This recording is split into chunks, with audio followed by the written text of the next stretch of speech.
Jammu Kashmir police इस मामले में पड़ताल कर रही है और जो जो इल्जाम जिस एरिया में जिन जिन लोगों के ऊपर लगे हुए हैं उन तमाम लोगों को थाने बुलाकर उनसे पूछताछ की जा रही है।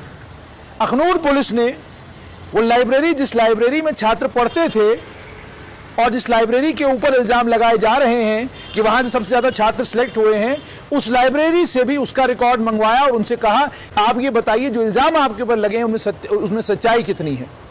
और जो जानकारी मेरे पास है सूत्रों के अनुसार, उस जानकारी के मुताबिक उस लाइब्रेरी के मालिक ने तमाम डिटेल्स जो हैं वो अखनूर पुलिस के साथ शेयर की हैं और उन डिटेल्स में उन्होंने पुलिस को ये बताया है कि उनकी लाइब्रेरी से केवल मात्र 26 से 27 छात्र, बाकियों के बारे में कहना ये 60 छात्र सिलेक्ट हुए हैं वो सही नहीं है।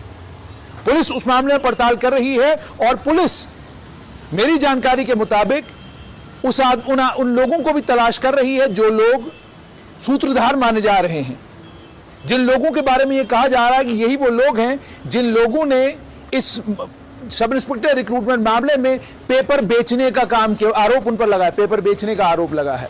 उन लोगों की पड़ताल भी जम्मू कश्मीर पुलिस कर रही है। और सिर्फ इतना ही नहीं, सीआईडी विभाग के जानकारी जुटाने में लगा हुआ है इस स्कैंडल को लेकर, जो मेरी जानकारी है। सूत्र यह भी बताते हैं कि क्राइम ब्रांच जो जम्मू कश्मीर पुलिस की है, क्राइम ब्रांच भी अपने लेवल पर इस मामले की पड़ताल कर रही है और क्राइम ब्रांच भी तमाम डिटेल्स इकट्ठा कर रही है। यानी मल्टीपल एजेंसीज, अलग अलग एजेंसीज अपने अपने लेवल पर इस सब इंस्पेक्टर रिक्रूटमेंट मामले में पड़ताल कर रही हैं।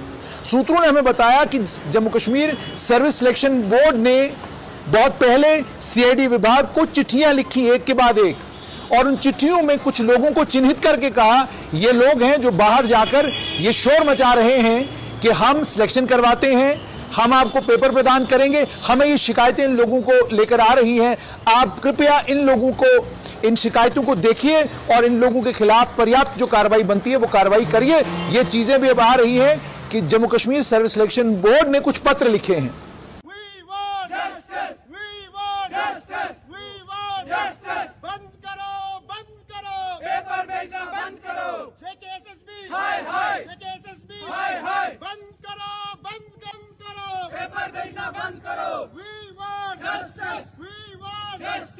कि मैं अनंतनाग से हूँ, aspirant JKSSB, both FAA and JKPSI। Sir मैंने दोनों में एग्जाम दिया है और हम LG साहब का बहुत ज्यादा शुक्रिया अदा करते हैं कि उन्होंने जो प्रोब स्टार्ट करवाया है 3 मेंबर्स का।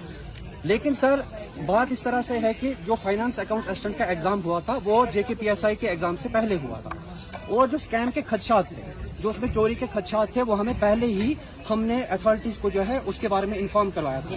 ये जो एंटी करप्शन ब्यूरो की ये एप्लीकेशन मेरे पास है, JKPSI का जो रिजल्ट है सर वो 4 तारीख को आता है, 4 जून को।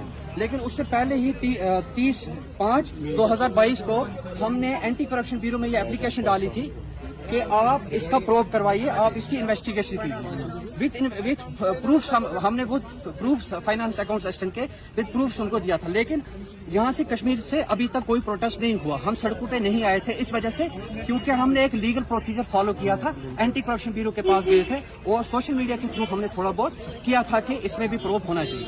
अभी हमारी सबकी एक ही मांग है कि अगर आपने प्रोब स्टार्ट करवाया है इसमें JKPSI में, हमें तो सबसे पहले CBI इंक्वायरी चाहिए, फाइनेंस अकाउंट असिस्टेंट में भी और JKPSI में भी।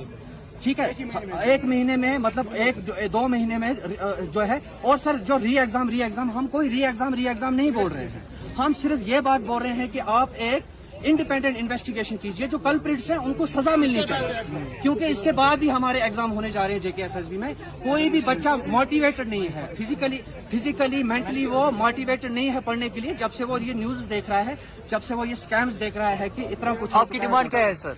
सर हमारी एक ही डिमांड है कि JKPSI के साथ जो इंक्वायरी स्टार्ट की गई है उसके साथ साथ फाइनेंस अकाउंट असिस्टेंट में जो है उसमें भी CBI इंक्वायरी जो है वो करवाई। Thank you.